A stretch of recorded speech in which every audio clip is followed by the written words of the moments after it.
film is fantastic, like just, reviewing the youngsters and, their lives, and just to once again prove that poverty is not a personal choice, but it's very much systematic.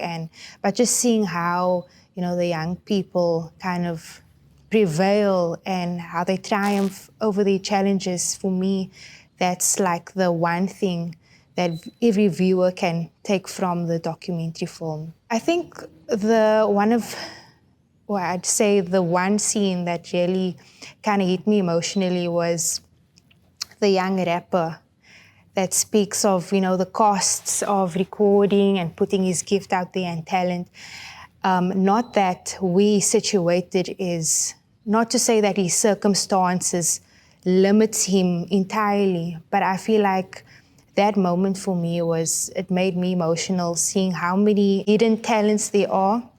And because we live in a society where there's a lot of division, lack of resources, it will always, somehow limit, young people. But I think the more people and organizations who have resources, the more they actually go out to these hidden communities, and the more they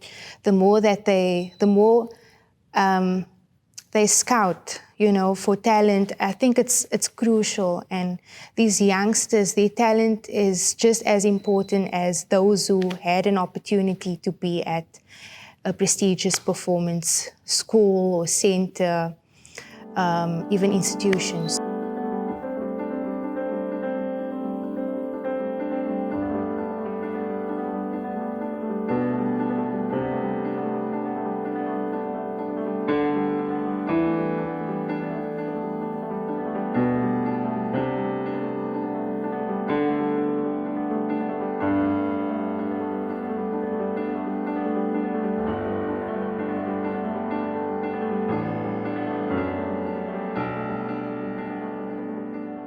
You had a clear vision already, and a clear mental portrait as to, matching. I mean, not clear mental portrait, but you could hear already the sound that would go with, the film and the different scenes. And you told me about the Kendrick Lamar album. And that for me was very important to kind of listen back to. Every time that I would sit at the piano and, compose or put an idea together. And then from Kendrick Lamar's album, I think it's specifically also that one song on his new album where he really raps about, his life behind the scenes. That song that has piano accompaniment to it. I forgot the title. But from there, that piano accompaniment also really, it sinks into a lot of the pianists that I do look up to and I do listen to, like Gerald Cloete, for example. He has the same kind of hymnal, but very, Bill Evans type of,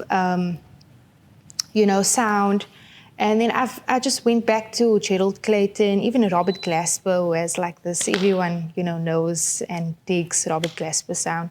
And I thought, no, this must be, what Jacob wants, ideally, And yeah, for me, when I took that as my reference, I just sat at the piano and I asked myself, okay, how can I compose in a way that also matches the, the intention and the emotion behind, certain scenes.